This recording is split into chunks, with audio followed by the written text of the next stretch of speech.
Orain baitik betidanik eskatu izan dugu Nafarroa osoan euskara ofiziala izatea, besteak beste lehenengo eta bigarren mailako hiritarrik ez egoteko, guztiok eskubide berberak izateko eta batez ere planifikazio egoki baten bidez molda dezakegulako azken urtetako hizkuntz politikak eman ez diren beharrei aurre egiteko.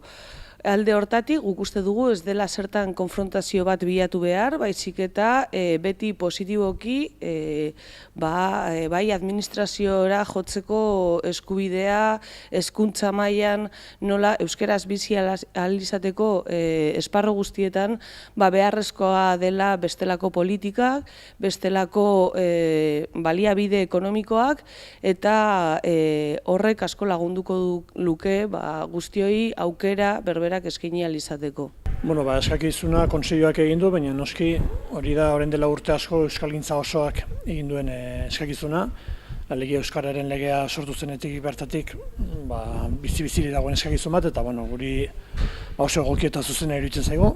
Uste dugu euskararentzat beharrezkoa dela, eta zuzen ere horregatik guk ere beti gure eskakizun artean sartu dugu. Orduan ez da gauza berri bat, eta noski pentsatzen du momentua dela aspaldiko eskakizun horrek ere bidea egin dezan. Orain arte daukagun legeak egin izan duena da herriberan eta zonalde edo eremu ex-euskaldunean euskeraz ikasteko aukerarik ez ematea. 2015 urtera arte ez zuten hezkuntzara euskeraz ikasteko aukerarik. Horrek suposatu izan du bai lan aukerak murriztu izana, bai euskera bestelako modu batez bizitzeko eskubidea.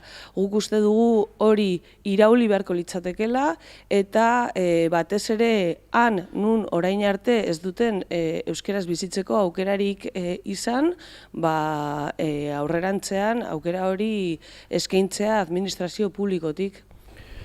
Ondorio nagusia izan da lege horrek orain dela 30 urte pasa, jarri zuela esi bat, euskararen bilakabidea edo normalizazioak gelditzeko esi bat, eta hori izan da nagusiki ondorio eta noski urakenduko balitz, emaitzari izango litzateke euskarak bere garapenerako izan duen esi handi hori kentzea.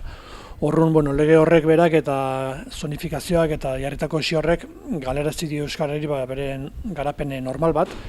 Ez da hori bakarrik euskararen onura ekarri dezakena, baina hor traba handi bat jartzeak noski bere martxak gelditu du, eta segurazki euskarak egin beharko lukeen bidea atzeratu du hainbat urtez. Ez da horren aukera txiki batzuk eman dituela ere egia da, baina beste aukera asko ere zapuztu eta moztu dituela ere bai. Beraz, uste dugu hori kendu barreko esi hori dela, eta kentzeak ekarriko luke gutxinez, ate bat irigitzea, bai administrazioan eta bai beste atal batzutan ere, euskarak aurrera egiteko. Ate hori gero, gurutzatu inbarko litzateke noski, baina gutxienez gaur egun jartzen dizkutenen beste traba eta oztopo desagertuko lirateke, eta behar bada, euskararen alde egiten ari den ahalegin horrek, zenbait espaziotan administrazioan bereziki aurkituko luke bide zabalagoa aurrera egiteko.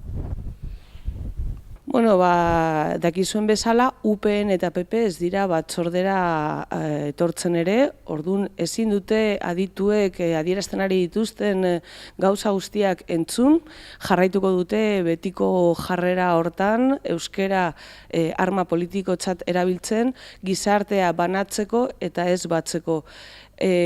Oraindik badago asko egiteke, laukotearen baitan ere ez dago adostasunik, hasteko akordio programatikoa negoziatzen ari ginenean izquierda eskerrak ez zuelako ofizialtasuna ikusten, Podemos aldugutik bere gunean babestu egiten genuen eta gure programa genuen arren, orain badirudi ofizial alderdiak iritziz aldatu egin duela eta programan ofizialtasuna eskatzen den arren, esatu dute ez dela noiz egin egin behar esaten.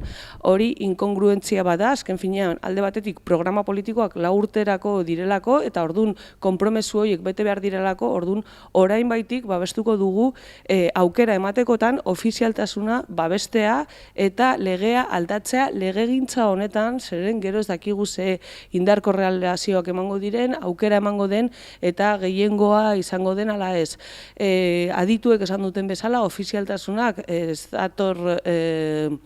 dago planifikazio baten kontra, zentzu horretan, horrek esan nahi du, ofizialtasuna eskaintzea, ez duela zertan esan nahi, neurri ezberdinak ezin diren hartu lurralde edo eremu ezberdinetan hauei moldatuz. Beraz, posible da, egin daiteke eta egin beharko genuke.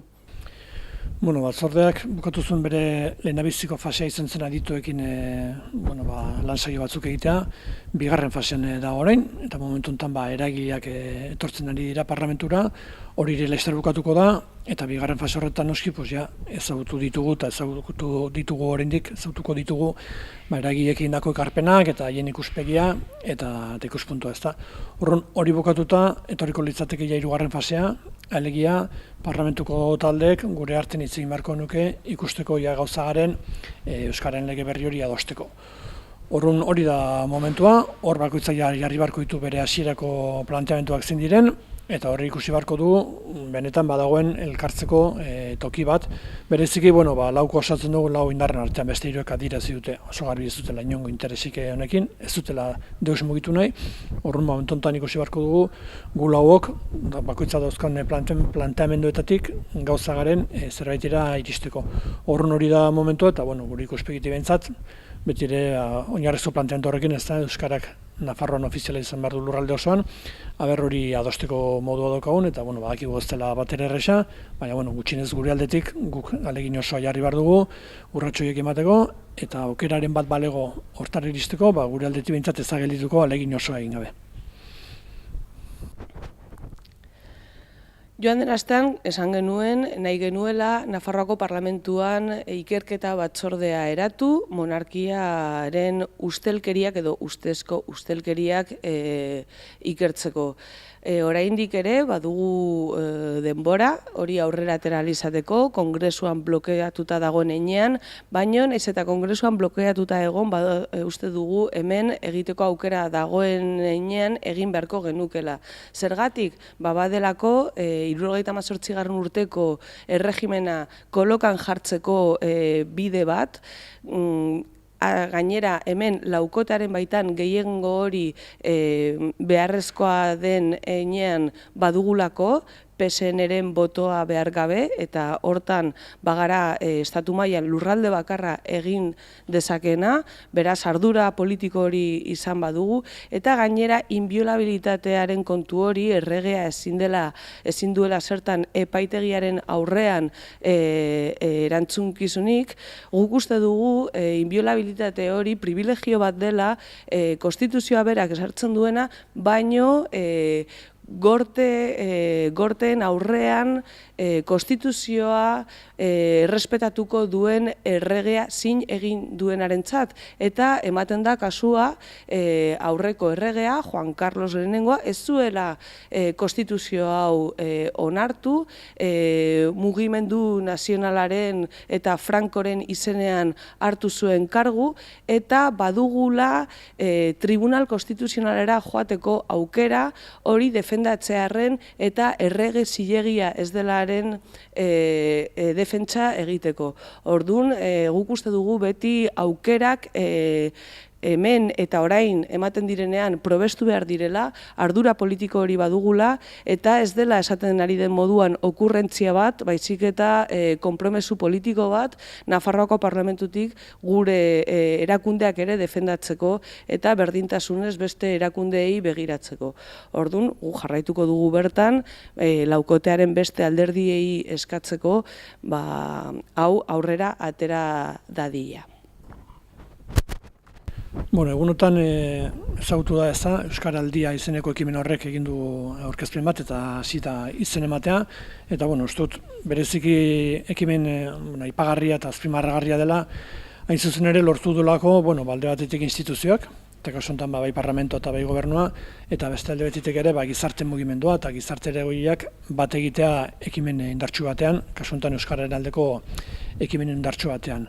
Lehen urtean gaia onera etorri zenean parlamentura, aurrekontuen eztabaidan hain zuzen ere, erabaki zen laguntza eman behar zitzaiola, eta horri esker eta bereziki gizarte ekimenak egin duen lanari esker, abiatu da, eta pentsatzen dugu izango dela ekitaldi edo ekimen esanguratsu bat, eta hemendik ere babes politiko osoa eman beharko zaiola, eman izan zaio lehenago ere bai, eta ekonomikora bai noski, eta horrek bakarri ezala noski euskaldunen aktibazio bat, eta hemen bertan ere ekimen hori bera, nahiz eta modu xume batean, parlamentuan bertan ere martxan jarri dezakegun.